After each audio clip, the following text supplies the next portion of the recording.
Send him to El Salvador. Join us now with his take on the arrest is Victor Avila, a former ICE supervisory special agent. Victor, thanks for being here, and curious to get your take on something like this. The fact that this guy was back in the country, and, you know, here we go, the Trump administration doing its job once again.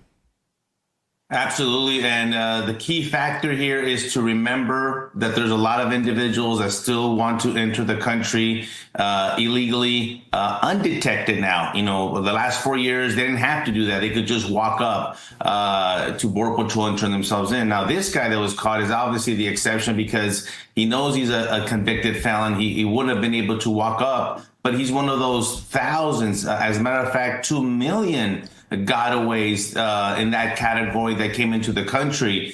Big difference here, obviously, Border Patrol. Two things that you mentioned here, the prosecution part of it. This is probably the key now. Illegal aliens coming into the country now need to be prosecuted. When I was an agent, and even before that, I was a United States probation officer that worked for the U.S. courts.